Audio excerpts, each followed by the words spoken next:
Hey there, Wargamers. It's the Sentinel from across the tabletop. We're going to have a breakdown of a list that we're taking to the Nottingham International Team Tournament at the end of the month. Charlie's list. So this is one of our team members. Charlie, what have you got with us today then? Yeah, so hi guys. Brought this down to come and show you guys. This is what I'm going to be bringing to the tournament. This is my 2,000 points on the nose Astra Militarum list that I'm going to be bringing to the tournament, hoping to hopefully get some decent wins with a non-9th edition army, which is be really exciting. Yeah, I see a lot of tanks. There's only a couple of other people out on the YouTube channels that are actually taking guard. That's Mordian Guard.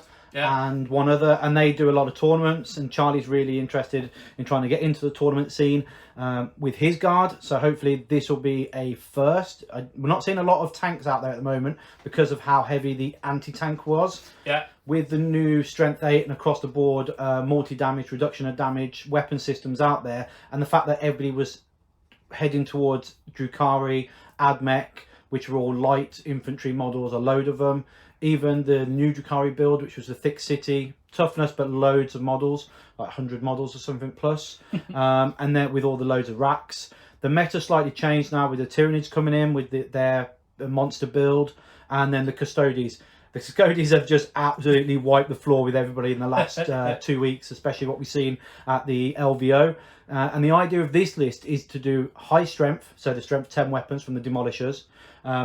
Loads of small AP from all your heavy bolters that do 2 damage to do the chaff killing. Yeah. And then the multi-damage on the Demolishers is what kills the toughness 5 models, because you double the toughness, aren't you, essentially? Yeah, it's kind of overloading to go the opposite way with all the big height, with things like Custodies and with the Tyranid stuff. It's going lots and lots of maximum damage shots. You've got all the Demolishers. We'll go through the list. We've got lots of Demolisher cannons, strength 10, -3 D6. You've got 2 Manticores at strength 10, so lots of stuff that's going to be easy to wound once you hit. It doesn't have a lot of shots, but if you get those shots off, they're going to kill what they see. Yeah. So we'll break it down then. We've got 2 detachments. Yeah, so it's 2 detachments. There's a spearhead and a battalion.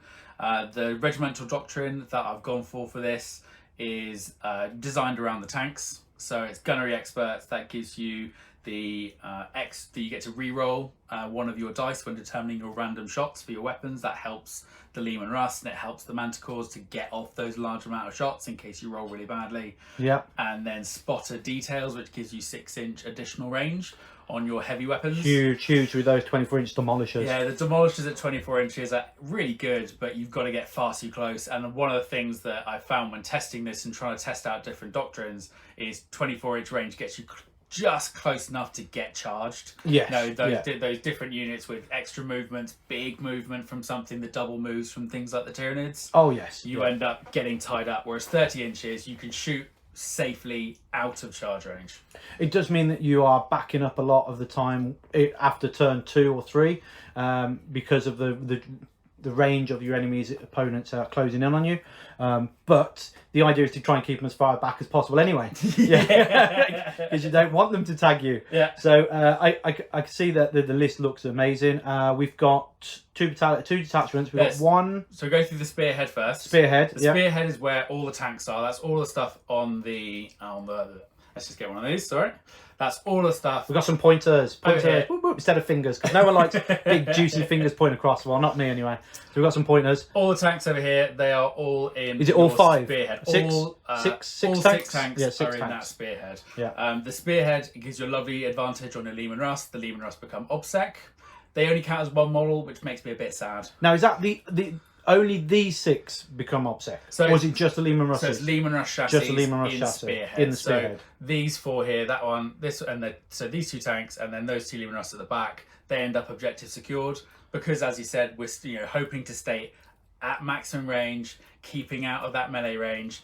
Those little things that can run up the board and tag you are typically not going to be objective secured. Are they classed as 1 unit as objective secure? So that's a bit of a let down. They only count as 1. But as I say, I've played against yourself, and you charge them with some scouts. Yes. Really frustrating when you get one of those big tanks not firing, but you haven't lost the objective. Yes, that's true. I do see a future change to these. The Tyranids have just got OBSEC on their monsters, and they classify as the number of wounds remained in. So it could be that the special rule for this particular sort of detachment may be wounds left for your OBSEC, and that'd be amazing. Yeah, you might see even the Manticores being dropped and even more Lehman Russes coming in, just purely because, you know, a 12 wounded model running up onto a train feature takes that objective away from 5-man intercessor units. Yeah. You know, even 3-man custodian units and things like that with their double wounds. So yeah, you have massive potential if that is a future sort of direction that GW go, with the number of wounds being added to those specialist detachments to get the OBSEC. I think that's a huge. We see Manticores now. Do you have any relics or any warlord traits in this detachment for the commander? So let's just go through that detachment and finish off. So it's starts off with 2 tank commanders. Those 2 tank commanders at the front, they've got demolisher cannons and they've got heavy bolters.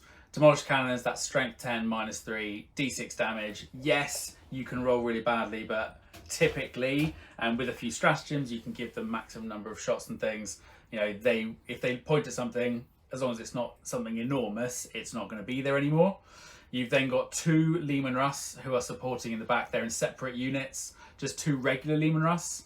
They've got demolisher cannons. One of them has heavy flamers and heavy flamer sponsons. I could just see him here, yeah. And the other one is heavy bolters. Yeah. Heavy flamers just gives you a little bit of something different. It means that when you've got those things like scouts, those really small chaff units, this army does struggle for quantity of shots. They're very high quality, but they're not a lot. You know, if a squad of something small gets too close, that is 3 heavy flamers. You've then got the 2 Manticores at the back. So my warlord trait, I got rid of the warlord trait and took a tank ace, and then I have paid 1 CP to take a second tank ace.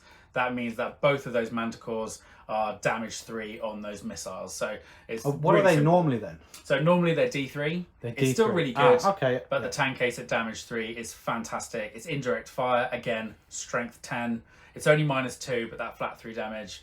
You know, those first couple of turns, particularly when you're looking to hide, and we'll talk through how I've been playing this list after we've gone through it. But when you're looking at hiding out of line of sight, you know, 2 Manticores keeping firing is, you know, really fantastic. You draw your opponent out, because if they stay behind the terrain, they're still going to start whittling away. Yeah.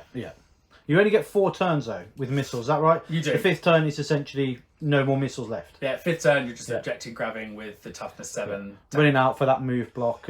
Strength 7. Strength. So toughness 7. Toughness 7. Yeah. They've got heavy bolter. Yeah. So they're not useless. Yeah. Yeah. But then, you know, that's the spearhead. It's really simple. It's just full tanks in that spearhead. Amazing. And warlord traits or any relics or anything? No, the warlord trait has been exchanged for the tank case. So that is my sort of free warlord trait, I suppose. Yeah. The reason I'm saying free is because there are 2 more warlord traits in this list. Yes. But that is where that first warlord trait's gone on the tank. And then the other detachment is? So this is a battalion. Again, it has to be the same. It's still spotter details and gunnery experts. Yeah, there's no more allies anymore. No more allies, which, you know, does make this list not quite as effective, I don't think, with the Scions, but they're still fantastic.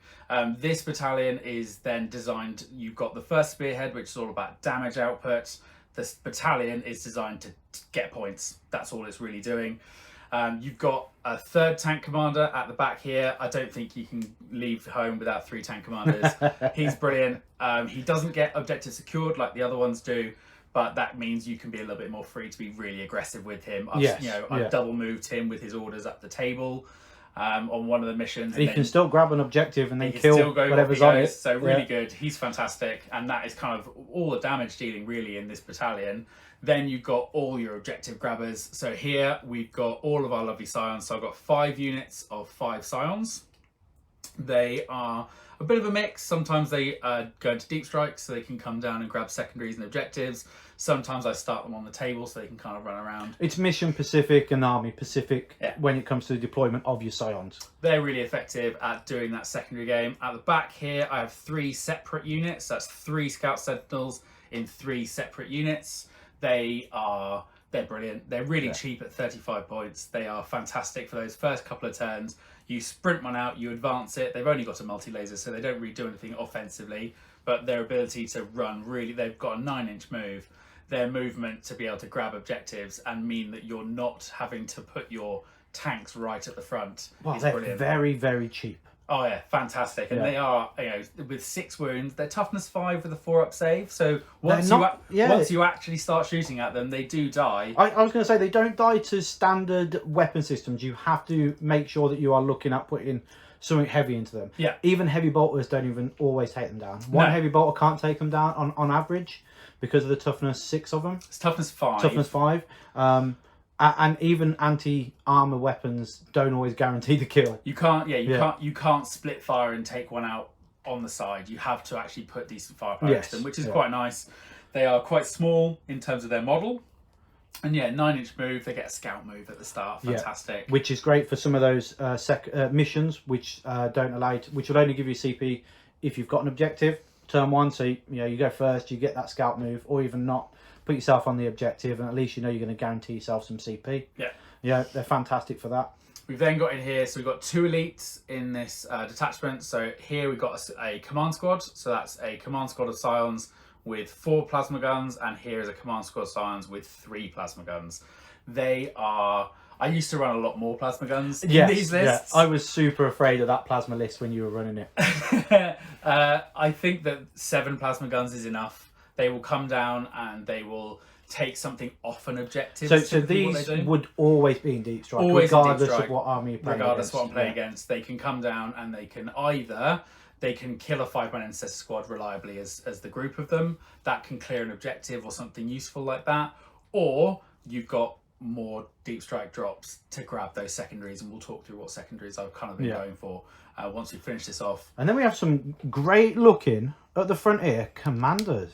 Yeah, so I have 3 HQs in this. It maxes me out with a battalion, but then I've taken an Inquisitor, which gives me the extra HQ. We have 2 Tempesta Primes. So we've got they're identical essentially. So they're the same loadout. So they have they just have what they've got actually. They've got pistols, and they are able to order my units. So they are fantastic for ordering. They can give all my reroll ones and stuff. I'm just looking at all his gear on his back. He's got a chainsword. He's got his las rifle. He's got his las rifle. He's got his command rod. He's got a command rod. He's got a power fist. And he's still got his pointy finger out there as well. So 2 of them just for orders to get those Scions moving. Especially going second, and with for guard, I would personally say that I want to go second with guard, because move means you're stealing objectives off everyone in that last turn. So they're identical. No upgrades, no warlord traits on those 2. That's not true. Sorry. This one here. So I rerun one of them. He starts on the table. He has Kurov's Aquila, because then I get to farm some command points off my opponent. As you're taking 3 detachments here, and the spearhead is giving you a bit of a kick. You need that sort of ability to be able to... 2 detachments, isn't it? Yeah. And then, taking that 3 CP hit for that spearhead is quite... Yeah.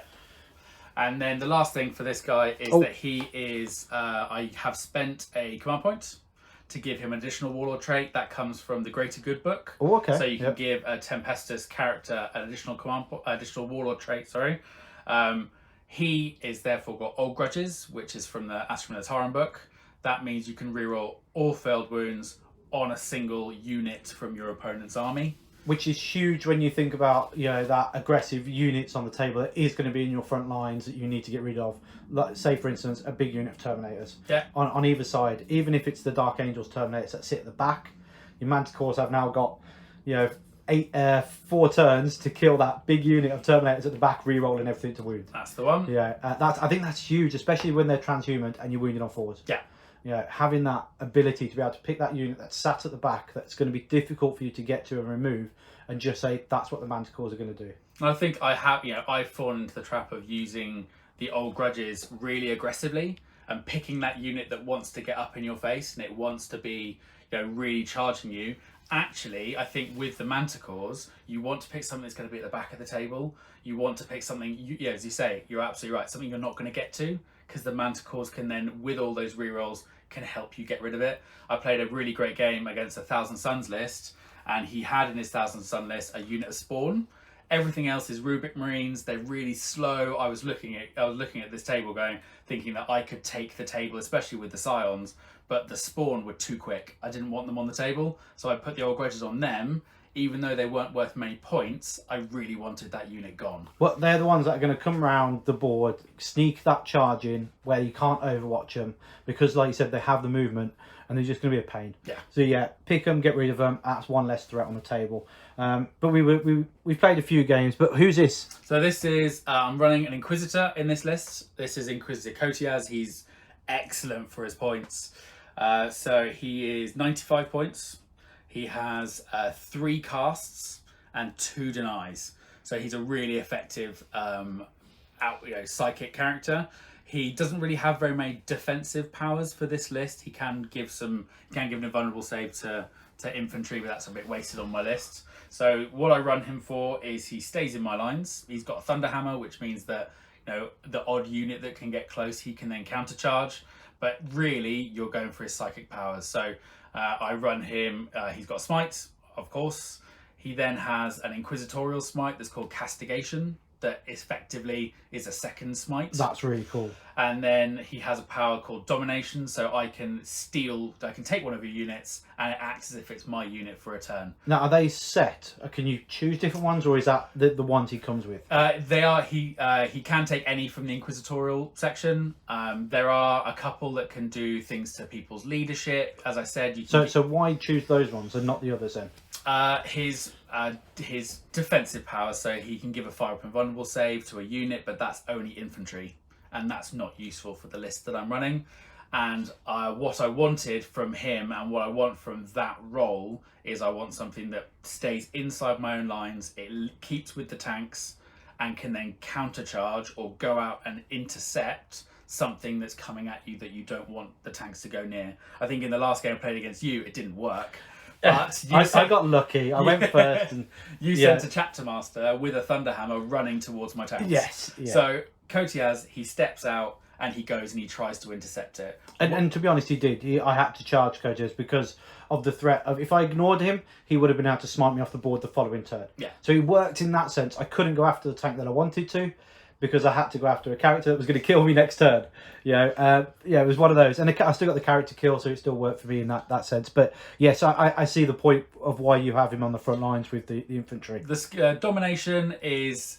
It's a bit of a cheeky one. It's not really the best power in the world, but it is quite funny. You take control of a single model from your opponent's army that's not a vehicle, and you can either use one attack from his close combat weapon, or if you're out of engagement range, you can shoot them. It won't always work, but I've played a game when he has taken control of an eradicator and double shot a tank. Yeah. I've played a game where... in your enemy's deployment zone. Not your tank, obviously. He took over an opponent's eradicator and shot a tank. Unfortunately, both the shots missed. But it was good. Yeah. He has... the game Thousand Suns, he took control of a sorcerer who then killed a Terminator in his squad with his staff. You took control of my sergeant with the power fist and killed one of his own guys. It's not game changing. It does make you laugh. And it does take down that one model, and one model is always a good model to kill. Absolutely. So that's generically the army that you're running. And I see some unique sort of characters that are going on there. But what is the primary sort of objective of the army overall that you would say works on the table? So you're running it in, as I said, the detachments work quite separately. In setup, you're setting quite far back and you're keeping everything out of line of sight. Even though the Leman Russ are toughness 8 and they do have a 2-up save, which is fantastic now, it's still, they do die when they get shot. A lot of the way I've played the list is hiding. Those first couple of turns, they hide, and if something pops out, you can shoot it and kill it. But for the most part, I am hiding those first couple of turns, even though you've got the big tanks. It's actually the way I've been running it really effectively. Then on your third turn, the Scions come down and they take the objectives and they take control of the table. You use the Scions to get secondaries. You take behind enemy lines as a secondary. I've been taking deployed teleport homers, which is what I will be taking. I used to take Rod, of course. But now I'm taking deployed teleport homers. And you think that's just purely over the state of the game that teleport homers have a better potential to score more? Yes. Yeah. And I think, with I have taken, if I can, depending on what screening looks like from the opponent, I've taken deployed teleport homers and behind enemy lines as a pair. If the Scions can come down in the enemy's deployment zone, you're guaranteeing yourself 8 points for 2 turns. It is only 2 turns because everything has to come down by turn 3, but you are getting a lot of points. And it's absolutely possible, because I've seen the way the army is set up. The idea that I've seen from what your intentions are and what I've seen is the Manticores clear the back lines for those secondaries that you're talking about behind enemy line and the new NDA or the new teleport homers. And then once the Manticores have killed everything they need to do in turn 1, you have the space then to bring down the Scions in turn 2. Yeah. And then you're waiting for that turn 3. I've waited till turn 4 once as well. And then you go absolute threat overload. The tanks come out. And by that point, because you've got the Manticores and because you have the Scions that are deep striking around and getting you points, your opponent typically has to move forwards into the open. They can't hide behind the buildings because of the Manticores. They can't screen you out because you're deep striking with your tiny units. So you're scoring secondaries.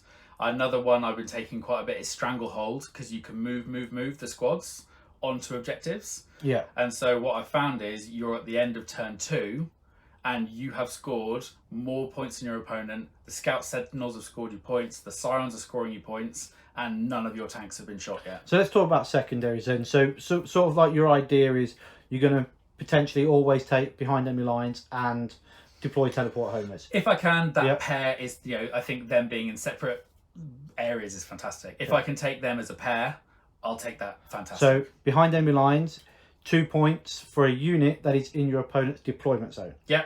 4 points if you have 2 or more. That's the one. So that's pretty. It's pretty difficult on some of the missions because we've got a small deployment zone on 2 of them with the quarters. And then, we've got the diagonal ones that are quite tough to do because, again, it's a smaller deployment zone. Yep. So at that point there, are you looking...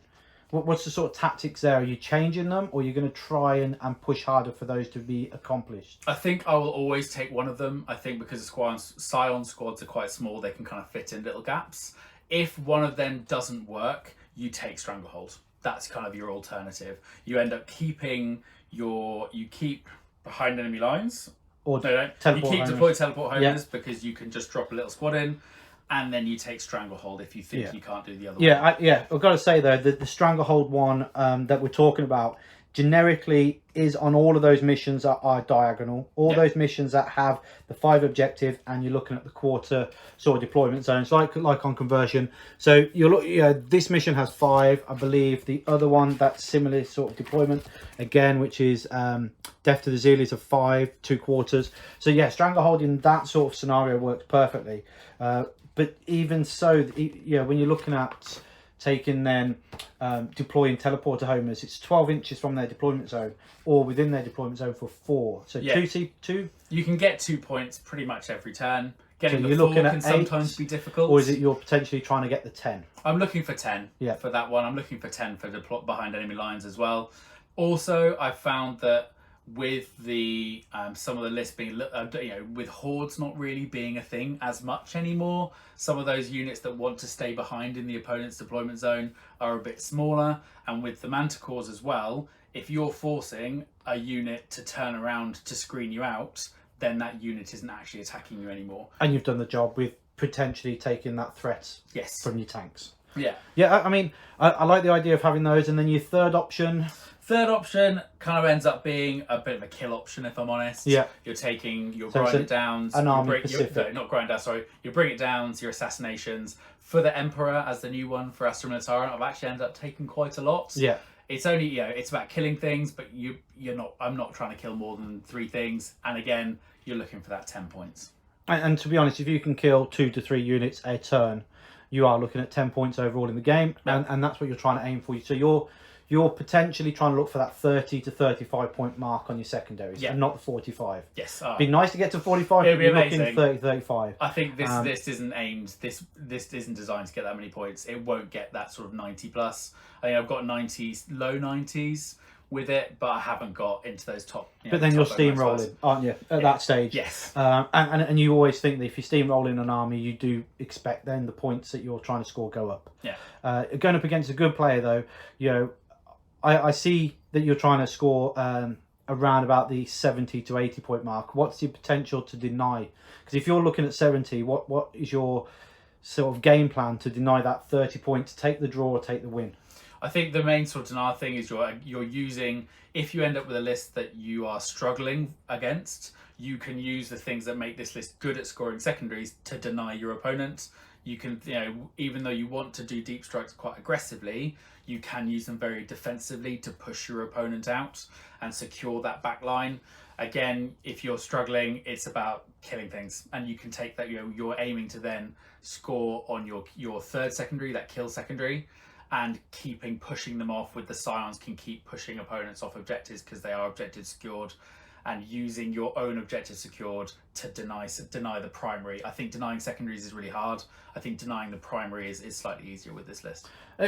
I would agree that primary for this one is a little bit easier, but now that the primary is easier to score in general, due to the fact that you're now achieving a tertiary objective on the primary mission, how are you finding that with the new list that you build in the Imperial Guard list? With the tertiaries? With the tertiaries, yeah. There's one mission that you're getting points for just killing a unit, another mission for someone dropping a bomb. There's another mission where you're getting it for the priority target or the precious artifact, essentially. I think it's been okay. I think that the Sentinels come into their own on those tertiaries, or what we've been calling tertiaries, because they got quite fast movement. We played the drop the bomb, and you have to deploy the bomb 9 inches away. So the Sentinels move 9 inches. They do a great job.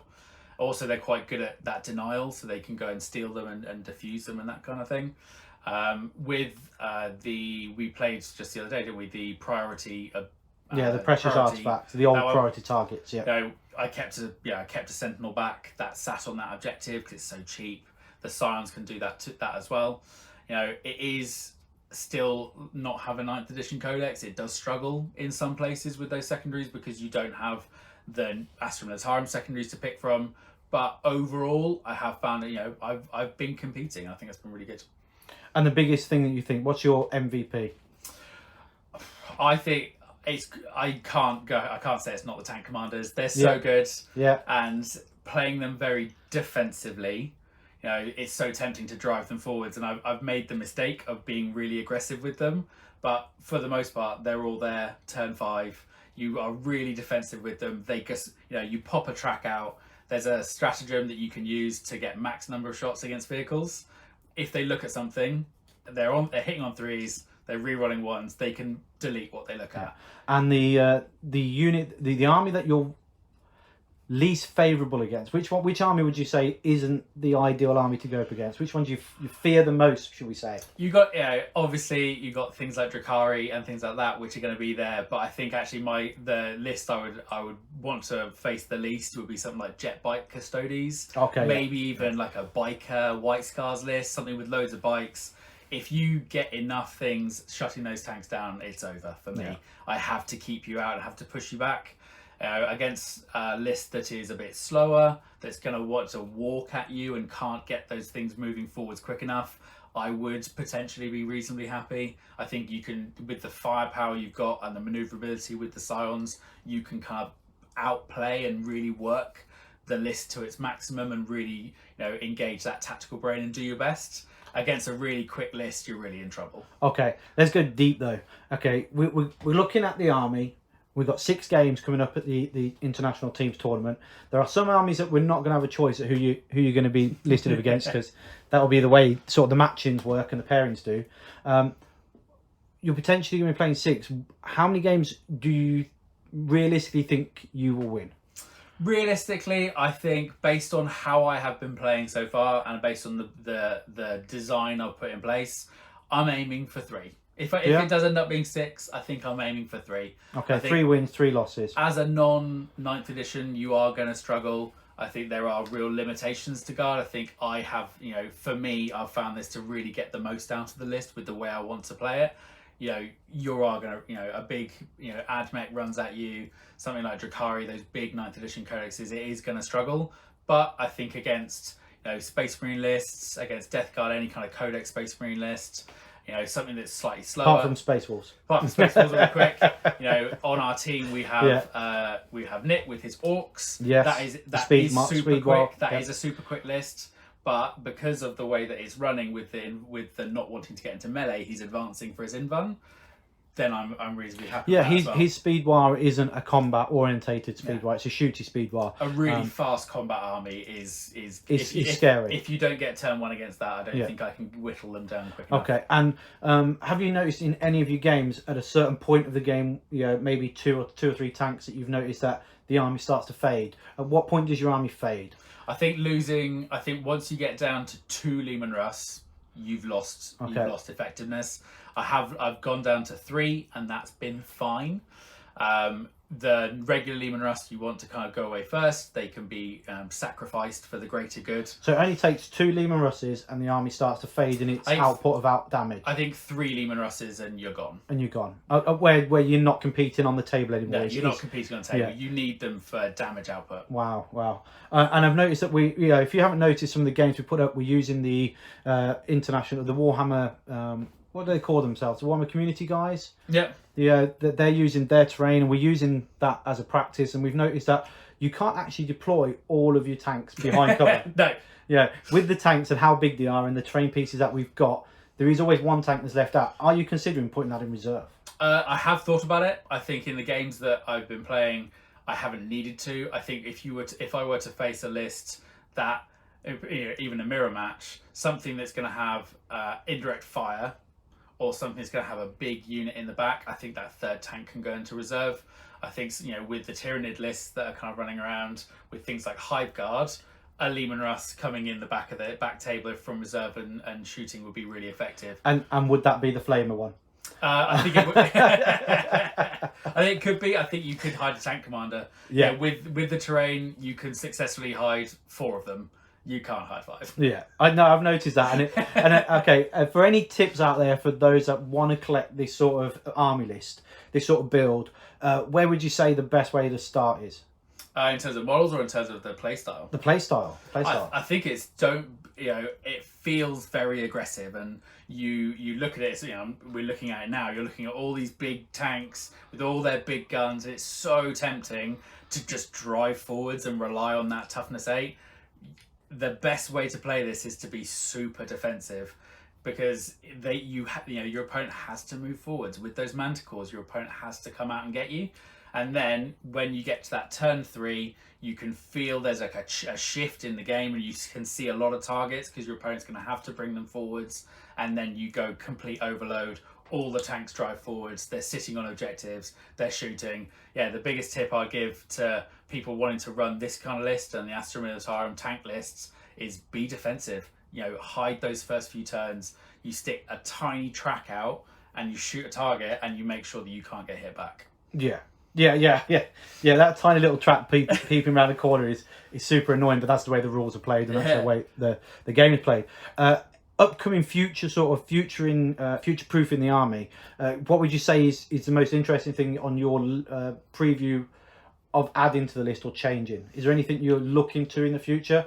I think at the minute I'm pretty happy with it. I think that this is the first kind of time I've really settled on having 2 manticores. And they've been out, everyone's been talking about 2 manticores, and I've kind of edged away from it and not been that keen, and having played them. So not brilliant. 3 then? Oh no, not 3. Not 3, just the 2. I think if anything, it's actually more Lehman Russ. I think that the manticores are brilliant, but the opportunity to have a mobile platform doing the same job is, they're very similar in points now.